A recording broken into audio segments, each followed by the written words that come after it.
جو اللہ کے فیصلوں پر خوش ہو کر اللہ کی تعریف کرتے ہوئے یہ کلمہ اپنی زبان پہ لے آتا ہے الحمدللہ، تو اس مبارک کلمے کی وجہ سے قیامت کے دن میزان کے دونوں پلڑے نیکیوں سے بھر جائیں گے، جبکہ ایک پلڑا 14 کے 14 طبق رکھ دینے سے بھی بھرے گا نہیں۔ اللہ رب العزت ہمیں اللہ کی کثرت سے تعریف کرنے اور اس کے ذکر کرنے کی توفیق عطا فرمائے۔ چوتھی نصیحت اور چوتھا پیغام اس سورت کا یہ ہے کہ ہم نماز کی ہر رکعت میں جب یہ کہتے ہیں ایاک نعبد و ایاک نستعین، اللہ تیری ہی عبادت کرتے ہیں اور مدد بھی تجھ ہی سے مانگتے ہیں، تو پھر کسی بندہ مومن کو اس بات کو بھلانا نہیں چاہیے۔ وہ زندگی کے ہر حصے میں یہی کہے میرا رکوع، میرا قیام، میرا سجدہ، میری دعا، میری نظر و نیاز اور میرا توکل، میری انابت، میرا رجوع، ہر وہ چیز جو عبادت بن سکتی ہے وہ صرف ایک اللہ کے لیے ہے، اس کو بھلائے نہیں، اور مدد مانگتے وقت بھی اس حدیث کو بھی نہ بھلائے اور اس اقرار کو بھی نہ بھلائے فَإِذَا اسْتَعَنْتَ فَاسْتَعِنْ بِاللَّهِ، جب بھی تم مدد طلب کرو تو اللہ سے مدد طلب کیا کرو۔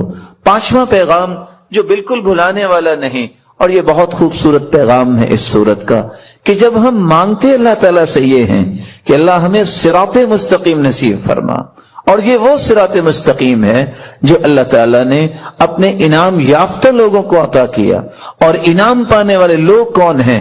اولئک الذین انعم اللہ علیہم من النبیین والصدیقین والشہداء والصالحین۔ وہ انبیاء کا راستہ ہم مانگتے ہیں، صدیقین کا راستہ مانگتے ہیں، شہداء کا راستہ مانگتے ہیں، صالحین کا راستہ مانگتے ہیں۔ وحسن اولئک رفیقا، ان سے بڑھ کے خوبصورت رفاقت کس کی ہو سکتی ہے؟ زندگی کے اندر اللہ کی رحمت سے کبھی مایوس نہ ہو۔ جب بادل زیادہ کالے ہو جائیں، گھٹائیں چھا جائیں، تو پھر بارش بڑی خوبصورت برستی۔ چھوٹے چھوٹے بادل زیادہ بارش نہیں برساتے۔ اللہ عز و جلال کسی کو آزماتے نہیں ہے۔ یہ معمولی سی ایک تکلیف ہوتی ہے کہ صبر کرتا ہے کہ نہیں کرتا۔ اس طرح یحییٰ علیہ السلام کو گھسیٹ کے یہودی اپنے ڈیرے پہ لا کے ذبح کر دیتے ہیں۔ میں اور آپ سیدنا یحییٰ سے زیادہ عزت والے ہیں؟ کون ہیں آپ؟ پچھلی قوموں کھڑے کھڑے انسانوں کے سر پہ آرا رکھ کے چیر کے تو ٹکڑے کر دیتے تھے، ہمیں کیا تکلیف ہو رہی ہے؟ اللہ کا شکر ادا کرنا چاہیے۔ اور قرآن کہتا ہے کہ اللہ عز و جلال فرماتے ہیں ما يفعل اللہ بعذابکم ان شکرتم وآمنتم وکان اللہ شاکرا علیما۔ اگر تم شکر کرو تو اللہ نے تمہیں عذاب کیوں دینا ہے؟ اس کا مطلب یہ نکلا کہ شکر سے عذاب ٹلتا ہے۔ اور میں راز ایک اور آپ کے سامنے رکھ دوں، اگر مجھے اور آپ کو یہ راز سنبھالنا آ جائے تو اللہ میرا اور آپ کا بھرم اور عزت ساری زندگی سنبھالے۔ انا عند ظن عبدی بی ان خیرا فخیر وان شرا فشر۔ اللہ عز و جلال فرماتے ہیں میں اپنے بندے کے گمان کے مطابق فیصلے کرتا ہوں، اگر میرے بارے میں حسن ظن ہو تو میں فیصلہ بھی اچھا ہی کرتا ہوں، اور اگر میرے بارے میں گمان برا ہو تو میں اس کے گمان کا بدلہ اسے دیتا ہوں۔ انا مع عبدی اذا ذکرنی وتحرکت بی شفتاه، میں تو اپنے بندے کے ساتھ ہوتا ہوں علم و قدرت کے ساتھ۔ میرے بندے کے ہونٹ جب حرکت کرتے ہیں، حرکت بعد میں ہوتی ہے، میری رحمت کا نزول پہلے ہو چکا ہوتا ہے۔ اس لیے آپ اپنے دلوں سے پوچھیے آپ کا رب کے بارے میں ذہن کیا ہے، گمان کیا ہے؟ آج ذہن کیا بنا ہوا ہے؟ بس اگلے 6 مہینے ہم ہیں، پھر کیا ہے؟ پوری زندگی ہم نے تو آنا ہی نہیں۔ اور کوئی بادشاہ ایسے بھی ہیں کہ بادشاہ تو بادشاہ ہوتا ہے نا، وہ کیا بھی دیتے ہیں، بس جی اب یہاں کس نے رہنا ہے، سارے گئے، مر جائیں گے، اگر رہیں گے کوئی نہیں مرے گا۔ اللہ عز و جلال چاہتے ہیں تم نے بیویوں کی بہت خدمت کر لی، بچوں کی، اب والدین سے بھی مل لو، کچھ ان کی خدمت کر کے بھی نیکیاں کما لو۔ اکیلے رہ کے عیاشی تو کر لی ہے اور عبادتیں بھی کی ہیں۔ ایک عیاشی، اس کو عیاشی میں عربی لفظ بول رہا ہوں، اردو پنجابی کا نہیں، ایک تعایش اور عیاشی وہ بھی ہے کہ آپ رشتہ داروں سے مل کے زندگی گزاریں، یہ اصل زندگی ہے. المؤمن الذي يخالط الناس ويصبر على اذاهم خير من المؤمن الذي لا يخالط الناس ولا يصبر على اذاهم. وہ مومن اچھا ہوتا ہے جو رشتہ داروں سے مل جل کے رہتا ہے, ان کی تکلیفیں بھی برداشت کرتا ہے. اس مومن سے جو اکیلا رہتا ہے, اس کو کوئی تکلیف نہیں آتی, اس مومن سے بہتر نہیں ہو سکتا. رحمت کا جب میں مطالبہ کرتا ہوں اللہ تعالیٰ سے, آئیے اپنی بات کی طرف, تو میں اسلام اور ایمان کے ساتھ ساتھ میں اللہ ذوالجلال سے رزق بھی مانگتا ہوں. قُلْ لَوْ أَنْتُمْ تَمْلِكُونَ خَزَائِنَ رَحْمَةِ رَبِّي إِذًا لَأَمْسَكْتُمْ خَشْيَةَ الْإِنفَاقِ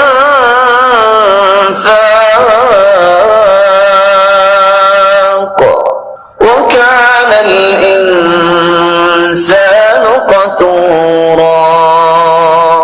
قُلْ لَوْ أَنْتُمْ تَمْلِكُونَ خَزَائِنَ رَحْمَةِ رَبِّي, میرے پیارے محبوب ان لوگوں سے کہہ دو اگر خزانے رحمت کے رزق کے اللہ آپ کو دے دو نا تو آپ ساری دنیا کو مار دو, خرچ ہی نہیں کرتے.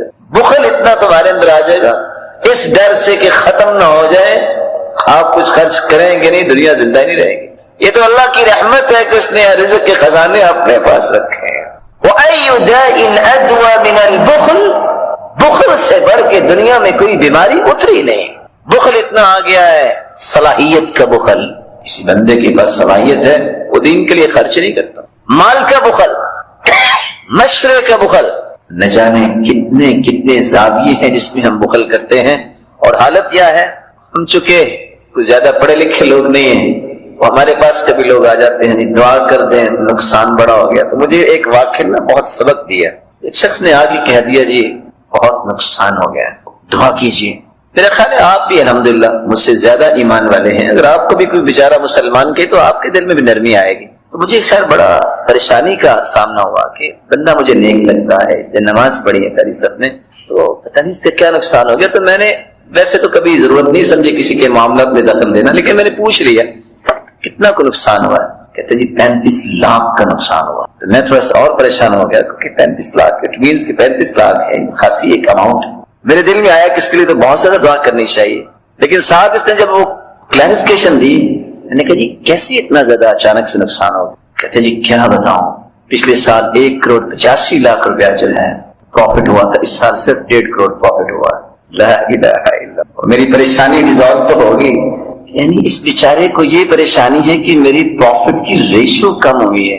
اور کتنے لوگ ہیں جن کے پاس کھانے کے لیے کھانا نہیں, کتنے لوگ ہیں جو آج آپ یوٹیوب پہ جائیں وہ کنکریاں بچے کھا رہے ہیں, کتنے لوگ ہیں جو ہیں وہ گھر کا سامان پھینک کے جاتے ہیں وہاں سے رزق تلاش کر. اس لیے سیدنا علی رضی اللہ تعالیٰ نے کہا تھا دنیا میں پریشانی کا واحد ایک دور کرنے کا حل یہ کہ زندگی کو ضرورت سمجھ کے گزارو, خواہش سمجھ کے نہ گزارو.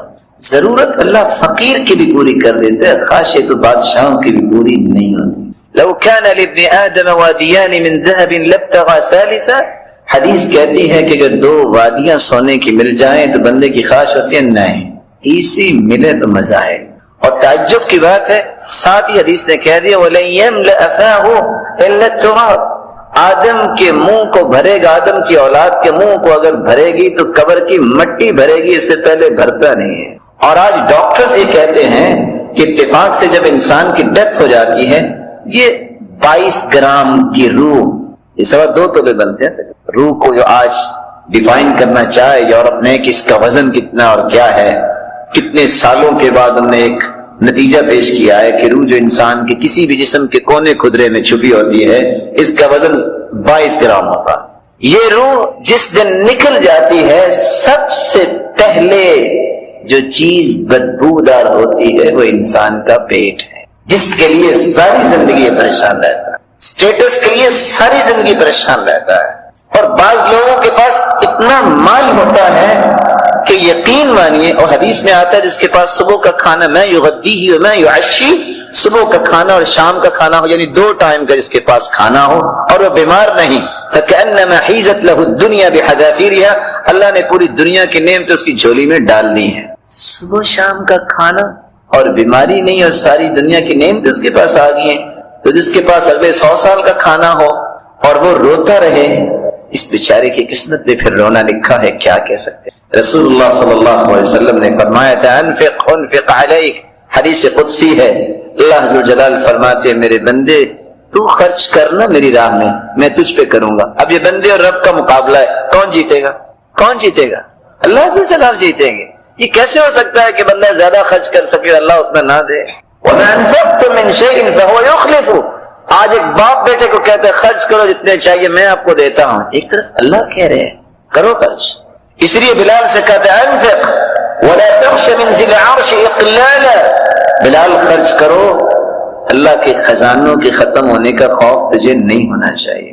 اور سیدہ ام سلمہ سے کہا تھا لا توعی فیوعی اللہ علیک، گن کے نہ دیا کرو اللہ بھی گن کے دیں گے۔ یہ حدیث سے پتہ نہیں کیوں میں اور آپ اور امام زہری کی بات سن کے اور پڑھ کے پریشانی ہو جاتی ہے۔ وہ کہا کرتے تھے الدینار عندی کبعرہ، درم و دینار میرے نزدیک صرف اتنے ہیں جتنا فضلہ ہوتا ہے جانور کا، اس سے زیادہ میرے سامنے اس کی قیمت ہی نہیں۔ لیکن آج مال تو بنا تھا انسان کی خدمت کے لیے، لیکن بیچارہ انسان اس کا خادم بن گیا، خدمتیں بدلہ نہیں کرتے، ہمیشہ بیویاں ہی خدمت کرتی ہیں خامدوں کی۔ جو خامد تعامن کرے وہ تو سنت ہے، لیکن وہ تعامن سے بڑھ کے خدمت تک پہنچ جائے اور وہ کام جو عورت نے کرنے ہیں اس کے لیے ایک بڑا سا پولائٹ لفظ بولتے ہیں لوگ، کیا کہتے ہیں اس کو؟ اچھا انڈرسٹینڈنگ، رن مرید نہیں، ماشاءاللہ تعامن میں حرج کوئی نہیں ہے، لیکن ہر ایک کی ایک ذمہ داری ہے، اس کو پوری کرنی چاہیے۔ رسول اللہ صلی اللہ علیہ وآلہ وسلم نے اس لیے صحابہ کرام کو اللہ عز و جلال پہ توکل سکھایا۔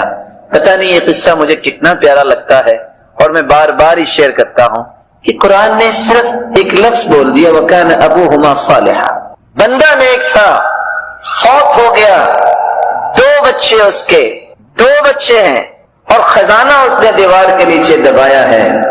میرے رب کو اپنے پیارے بندوں کے فیوچر پلاننگ کا خود سے فیصلہ کرنا ہوتا ہے۔ کتنی اللہ کو محبت ہے کہ میرے بندے ضائع نہ ہو جائیں۔ ہم کہتے ہیں بچوں کا پتہ نہیں کیا بنے گا، کیا بنے گا، زیادہ سے زیادہ قبر بنے گی، وہ میری اور آپ کی بھی بننی۔ 1 ارب نیک لوگ جمع ہو جائیں صحابی نہیں بن سکتا، 1 ارب صحابی جمع ہو جائیں نبوت کا درجہ نہیں پا سکتے۔ اور قرآن کیا کہہ رہا ہے وَكَانَ أَبُوهُمَا صَالِحًا، باپ نیک تھا، جب دیوار گر گئی تو اللہ نے 1 نہیں 2 پیغمبروں کو، موسیٰ اور خضر علیہم الصلاۃ والسلام، ان دونوں نبیوں کو آرڈر دیا جاؤ میرے اس پیارے بندے کی اولاد کا خزانہ ظاہر ہو گیا تو ضائع ہو جائے گا، دیوار تم بناؤ مزدور بن کے۔ پلاننگ کی اللہ تعالیٰ نے۔ اور ابن کثیر لکھتے ہیں کہ موسیٰ علیہ السلام جب وہ چھڑاتے قوت تو تھی، وہ ایک لگا بیٹھے اس کو اور وہ بندہ مر گیا۔ بندہ تو مر گیا، وہاں سے پھر دوڑنا پڑا۔ جب وہ مدین پہنچے تو ان کے پاؤں میں جوتی بھی نہیں تھی، پاؤں میں جوتی، بھوک بھی تھی، کوئی جگہ بھی نہیں تھی رہنے کی۔ ایک لفظ بولا جاتا ہے جاب لیس، صرف اس کے پاس نوکری نہیں ہے۔ موسیٰ علیہ السلام کے بارے میں آپ کیا کہیں گے؟ نہ بیوی ہے، نہ بچے ہے، نہ گھر ہے، نہ کھانا ہے، بھوک ہے اور پاؤں میں جوتی نہیں۔ اللہ تعالیٰ نے کیا کہا فَسَقَى لَهُمَا ثُمَّ تَوَلَّى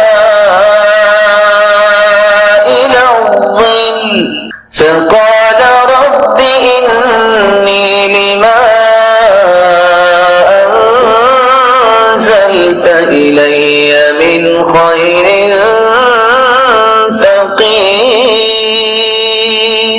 دو بچیوں کو دیکھا کہ اپنے جانوروں کو پانی نہیں پلا رہی، باقی سب لوگ پانی پلا کے چلے گئے۔ پوچھا بیٹا کیا ہے؟ کہا ہم سے پتھر اٹھایا نہیں جاتا۔ آگے بڑھے، صلاحیت کو نیکی کے لیے استعمال کی، پتھر ہٹایا، پانی پلایا، واپس پاؤں جب جلے توڑ کے درخت کی طرف آئے، چھاؤں میں کھڑے ہو کے ایک دعا کر دی ربی انی لما انزلت الی من خیر فقیر، اللہ میں فقیر ہوں تیری رحمت۔ اللہ تعالیٰ نے 4 خوشخبریاں صرف 2 کلمات پہ دے دی۔ خوشخبری کیا دی؟ ابھی کچھ وقت نہیں گزرا، ایک بیٹی آئی کہ میرے باپ بلا رہے ہیں، ان ابی یدعوک، میرے باپ آپ کو بلا رہے ہیں، کیوں؟ لیجزیک اجر ما سقیت لنا، تاکہ آپ کو بدلہ دیں، آپ نے پانی پلایا۔ جب وہاں پہنچے تو صرف بدلہ ہی نہیں، اللہ تعالیٰ نے کیا دیا؟ سب سے پہلا پیکج تیار ہو رہا ہے، کانٹریکٹ سائن ہونے لگا ہے۔ ہمارے 1 سال کا کانٹریکٹ سائن ہوتا ہے اور سوچتے ہیں پتہ نہیں اب اگلا ویزا لگے گا کہ نہیں لگے گا۔ بہت سارے 3 مہینے سے پہلے چیزیں روک لیتے ہیں، نہیں رک جاؤ، پتہ چل جائے لگے گا کہ نہیں لگے گا۔ اور قرآن کیا کہہ رہا ہے؟ 8 حجج، کانٹریکٹ سائن ہو رہا ہے کہ 8 سال تک آپ میرے پاس کام کریں گے، کھانا بھی ملے گا، رہائش بھی ملے گی، اور 8 سال اگر کام کر لیں تو میں اپنی بیٹی کا نکاح بھی دوں، کھانے کا مسئلہ بھی حل، مکان کا مسئلہ بھی حل، 8 سال نوکری پکی ہو گئی، اور ساتھ نبی کی بیٹی اللہ ذوالجلال نے نکاح میں دینے کی ایک خوشخبری سنا دی، نکاح ہو گیا۔ اس کے لے کے جو ہی چلے ہیں، ساتھ ہی اللہ ذوالجلال نے 5واں انعام نبوت کا تاج سر پہ سجا دیا۔ آج یہ آیتیں کن کے لیے ہیں؟ کن کے لیے آیتیں؟ مسلمانوں کے لیے ہے۔ میرا اور آپ کا تعلق اللہ سے جب مضبوط ہو جائے گا، اور میرے بھائی کسی چودھری سے انسان تعلق جوڑ لے، وہ نہیں چھوڑتا اپنی عزت بچانے کے لیے کہ میں کیسے پیچھے ہٹوں، لوگ کیا کہیں گے، تو میری رب سے جو تعلق جوڑ لے تو اللہ اسے ضائع کر دیں گے؟ یہ کیسے ہو سکتا ہے کہ اللہ عز و جلال کے وعدے جو ان میں کوئی خلل آ جائے گا؟ اللہ سے بڑھ کے بھی کوئی وعدے سچی کرنے والا ہے؟ اللہ پہ ایمان اور توکل اللہ ہمیں نصیب فرمائے۔ رحمت سے مراد جہاں رزق ہے، رحمت سے مراد بارش بھی ہے۔ اللہ عز و جلال فرماتے ہیں وَهُوَ الَّذِي يُرْسِلُ الرِّيَاحَ بُشْرًا بَيْنَ يَدَيْ رَحْمَتِهِ حَتَّى إِذَا أَقَلَّتْ سَحَابًا ثِقَالًا سُقْنَاهُ لِبَلَدٍ مَّيِّتٍ فأنزلنا به الماء فأخرجنا به من الثمرات۔ اللہ ذو الجلال کی رحمت کو نازل کرتے ہیں، وهو الذي ينزل الغيث، اللہ ذو الجلال بارش کو نازل کرتے ہیں، وينشر رحمته، اور اپنی اس رحمت کو دنیا میں پھیلا دیتے ہیں۔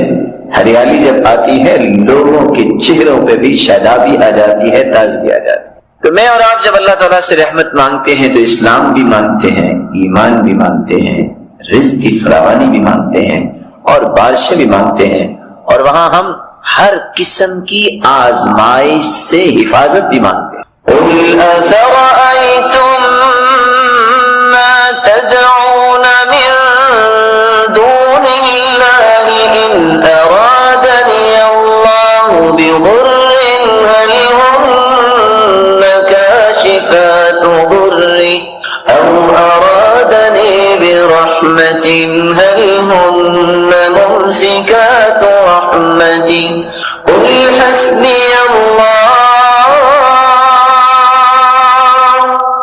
عَلَيْهِ فَلْيَتَوَكَّلِ الْمُتَوَكِّلُونَ۔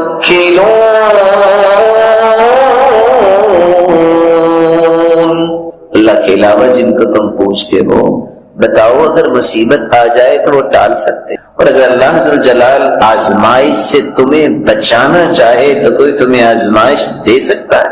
نہیں دے سکتا۔ تو رحمت سے مراد مصیبتوں سے، آزمائشوں سے بچنے کی التجا ہے، اور اللہ مصیبتوں سے بچاتے ہیں۔ رحمت جب ہم طلب کرتے ہیں تو پھر ہم دشمن سے بھی اپنے آپ کو بچانے کی رب سے التجا کرتے ہیں۔ قُلْ مَنْ ذَا الَّذِي يَعْصِمُكُم مِّنَ اللَّهِ إِنْ أَرَادَ بِكُمْ سُوءًا أَوْ أَرَادَ بِكُمْ رَحْمَةً وَلَا يَجِدُونَ لَهُم مِّن دُونِ اللَّهِ وَلِيًّا وَلَا نَصِيرًا۔